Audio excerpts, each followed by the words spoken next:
Hi students, this is Phani. Welcome back to my channel. JEE main 2026 కి సంబంధించి జనవరి session successful గా complete అయిపోయింది. పర్సంటైల్ అయితే వచ్చింది. అయితే ఎంతమంది స్టూడెంట్స్ అడ్వాన్స్ క్వాలిఫై అవుతారు, ఏ కేటగిరీ నుంచి ఎంతమంది క్వాలిఫై అవ్వాలి అనేది ఒక రూల్ అయితే ఉంటుంది. దాన్ని కట్ ఆఫ్ అంటారు. మొత్తం మీద ఎంతమంది రాసినా కానీ 2,50,000 మంది స్టూడెంట్స్ మాత్రమే సెలెక్ట్ చేస్తారు. 2025 ఎంతమందిని సెలెక్ట్ చేస్తారు, అసలు ఈ కట్ ఆఫ్ అంటే ఏంటి అనేది ఈ వీడియోలో మీతో నేను డిస్కస్ చేయబోతున్నా. స్టూడెంట్స్ చూడటానికన్నా ముందు తప్పనిసరిగా లైక్ చేయండి నా ఛానల్ని. చాలా మంది స్టూడెంట్స్కి అయితే యూస్ఫుల్ గా ఉంటుంది. అలాగే సబ్స్క్రైబ్ చేసుకుంటే ఫ్రీ ఆఫ్ కాస్టే. మీకు ఎవరికైనా బిట్సాట్కి సంబంధించిన క్రాష్ కోర్స్ కావాలంటే ఫోడో క్లబ్ వాళ్ళకి సంబంధించిన డిస్క్రిప్షన్ ఇచ్చాను, చెక్ చేసుకోండి. అలాగే మ్యాథమెటిక్స్ క్రాష్ కోర్స్ అయితే జరుగుతుంది, దానికి సంబంధించిన లింక్ కూడా కింద డిస్క్రిప్షన్ ఉంది, ఏప్రిల్ బ్యాచ్. అలాగే వాట్సాప్ ఛానల్లో జాయిన్ అవ్వండి. తప్పనిసరిగా మీకు ఎప్పటికప్పుడు లేటెస్ట్ ఇన్ఫర్మేషన్, సర్టిఫికేట్ సంబంధించిన ఇన్ఫర్మేషన్ అవన్నీ కూడా వాట్సాప్ ఛానల్లో మీరు జాయిన్ అయితే ఎప్పటికప్పుడు తెలుసుకునే అవకాశం అవుతుంది. దానికి సంబంధించిన లింక్ కూడా కింద డిస్క్రిప్షన్ ఉంది. So coming to the point, cut off అంటే ఏంటంటే అడ్వాన్స్ ఎగ్జామ్ కి సెలెక్ట్ అవ్వటం అని దాన్ని కట్ ఆఫ్ అంటారు. ప్రతి కేటగిరీకి కొంత కట్ ఆఫ్ అనేది ఉంటుంది. అసలు వాళ్ళకి ఎంతమంది కావాలి అంటే, ఎంతమంది రాసినా కానీ 2,50,000 మంది స్టూడెంట్స్ మాత్రమే, అన్ని కేటగిరీలు కలిపి 2,50,000 మంది స్టూడెంట్స్ మాత్రమే అడ్వాన్స్ ఎగ్జామ్ రాయడానికి ఎలిజిబుల్ గా ఉంటారు. అయితే కరెక్ట్ గా అంతమందిని సెలెక్ట్ చేస్తారంటే అలా ఏమి ఉండదు. ప్రతి సంవత్సరం ఒక 200-300 మంది స్టూడెంట్స్ ఎక్స్ట్రా కూడా సెలెక్ట్ చేస్తుంటారు.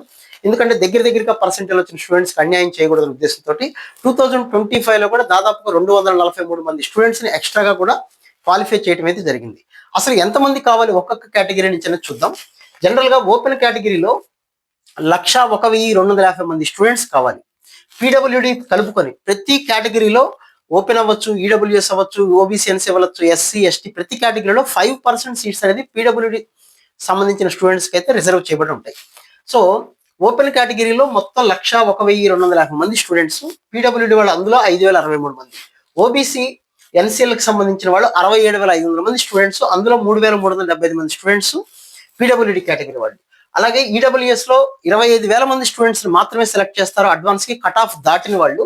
అందులో 23,750 మంది మామూలు స్టూడెంట్స్ అయితే 1,250 మంది పీడబ్ల్యూడి రిజర్వేషన్ ఉన్న స్టూడెంట్స్.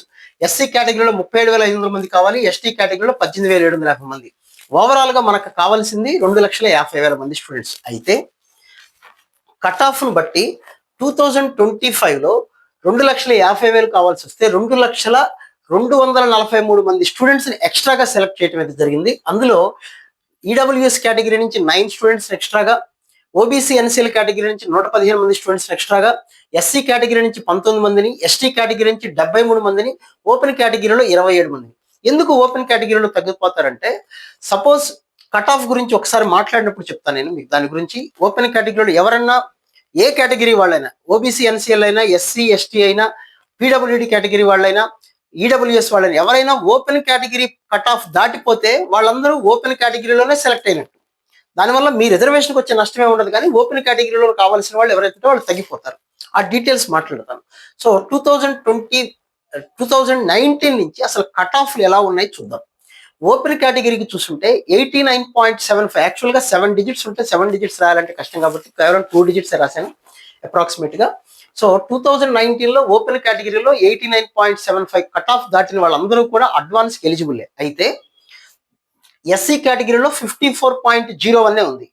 ఒక కుర్రాడికి ఎస్సీ కేటగిరీలో 90% వచ్చింది అనుకోండి, సో ఆ కుర్రాడిని కూడా ఇందులో కౌంట్ చేస్తారు. దానివల్ల ఎస్సీ స్టూడెంట్కి వచ్చే రిజర్వేషన్ ఏం పోదు, ఆ రిజర్వేషన్ ప్రకారమే సీట్ వస్తుంది. కానీ ఇక్కడ ఒక స్టూడెంట్ ఓపెన్ కేటగిరీలో తగ్గిపోతాడు, అది మన రూల్. అలాగే ఓబీసీ ఎన్సీఎల్ లో 2019 లో 74.31% దాటిన వాళ్ళందరూ కూడా ఎలిజిబుల్. 78.22 ఈడబ్ల్యూఎస్, ఇది 2019. మనకు అంత డేటా అవసరం లేదు. సో ఇది 2020, 2021 మీరు చూస్తూ ఉంటే 2024 నుంచి 2023 లో పేపర్స్ చాలా ఇబ్బందికరంగా ఉన్నాయి, అందుకని పర్సంటేజ్ బాగా తగ్గింది. 2024 లో 93.23, 2025 లో 93.102 వచ్చింది. ఇది ఓపెన్ కేటగిరీకి. ఓబీసీ కేటగిరీకి 79.43% దాటిన వాళ్ళందరూ, ఈడబ్ల్యూఎస్ లో 80.3, అలాగే ఎస్సీ కేటగిరీలో 61.15, ఎస్టీ కేటగిరీలో 47.9, అంటే అరౌండ్ 48. పీడబ్ల్యూడి కేటగిరీ ఎప్పుడు 1% దాటదండి, దాని గురించి పెద్దగా మీరు ఆలోచించాల్సిన పని అయితే ఏమి లేదు. ఇది జనరల్ గా గత 5-6 సంవత్సరాలుగా జరుగుతున్నటువంటి కట్ ఆఫ్లు. అయితే ఇప్పుడు ఈ సంవత్సరం ఎలా ఉండొచ్చు, ఈ సంవత్సరం కట్ ఆఫ్ అనేది ఎప్పుడు ఎలా ఉంటుందంటే, మీకు ఇందాక నేను చెప్పినట్టుగా ఒకసారి ఇక్కడ చూడండి. మనకు కావాల్సింది 1,00,000 ఓపెన్ కేటగిరీ గురించి మాట్లాడతాను. 1,01,250 మంది స్టూడెంట్స్ కావాలి. రాసిన వాళ్ళు ఓపెన్ కేటగిరీలో 4,77,000 మంది పైన రాశారు. అయితే ఆ పర్సంటేజ్ ఇంతమంది కావాలి కాబట్టి సపోజ్ 98%కే పైనే వాళ్ళందరూ ఉన్నారనుకోండి, అప్పుడు కట్ ఆఫ్ 98% అయిపోతుంది. సో ఎంతమంది కావాలి అనేది చెక్ చేసుకుంటారు. జనరల్గా ఎప్పుడు అలా జరగదు.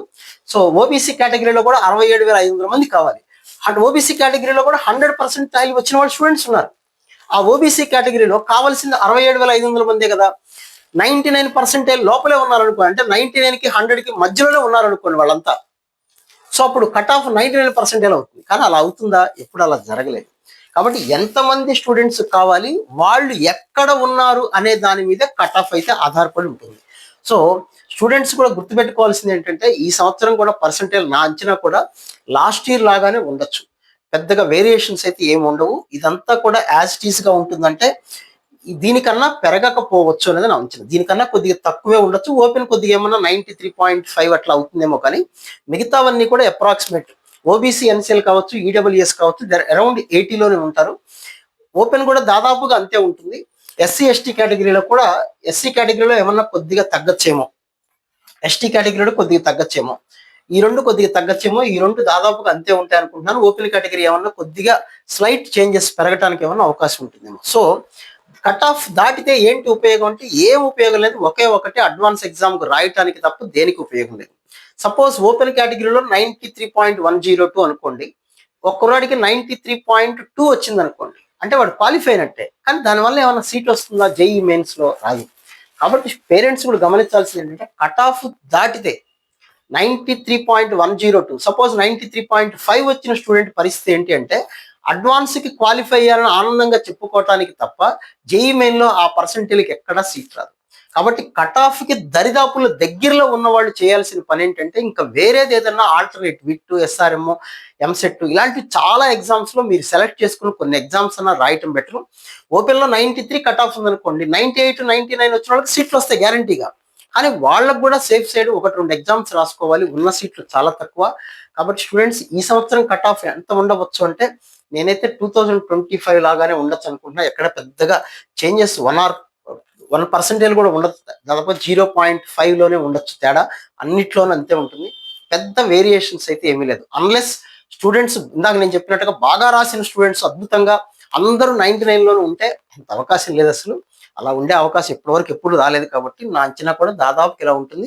94 అయితే ఓపెన్ కేటగిరీలో 94 కన్నా పైన అయితే ఉండదు. 94 లోపే ఉండాలి. 92.8 కూడా వెళ్ళినా కూడా ఆశ్చర్యపోకల. పేపర్స్ అంత దారుణంగా ఉన్నాయి కాబట్టి మీ అందరికీ తెలుసు. ఇవి కూడా దగ్గరికి అంతే ఉంటాయి. ఏదైనా 1 or 2% ఇంకా తక్కువే ఉండొచ్చు, కానీ ఎక్కువ ఉండే అవకాశం అయితే ఉండకపోవచ్చు. సో స్టూడెంట్స్ కట్ ఆఫ్ ఎంత ఉండొచ్చు అనేది దేని మీద డిపెండ్ అయి ఉంటుందంటే, ఎంతమంది ఏప్రిల్ సెషన్ లో రాస్తారు అనే దాని మీద డిపెండ్ అయి ఉంటుంది. సో స్టూడెంట్స్ అందరూ కూడా వీటి గురించి ఎక్కువ ఆలోచించకుండా, కట్ ఆఫ్ ఎంత ఉన్నా దీనికన్నా కనీసం ఒక 3-4% ఎక్స్ట్రా ఉంటాయి. ఓపెన్ లో అయితే కనీసం 4% ఎక్స్ట్రా ఉండాలి. వీటిల్లో వస్తే కనీసం ఒక 10% ఎక్స్ట్రా ఉంటే సీటు కన్ఫర్మ్ అయితే ఉంటుంది. సో అది కట్ ఆఫ్ కి సంబంధించి. ఇంకా ఏదైనా డీటెయిల్స్ కావాలంటే కింద కామెంట్ సెక్షన్ లో మెన్షన్ చేయండి. మళ్ళీ ఇంకో వీడియోలో మనం డిస్కస్ చేద్దాం. So wish all good luck. మళ్ళీ ఇంకో వీడియోలో మళ్ళీ కలుద్దాం. Thank you.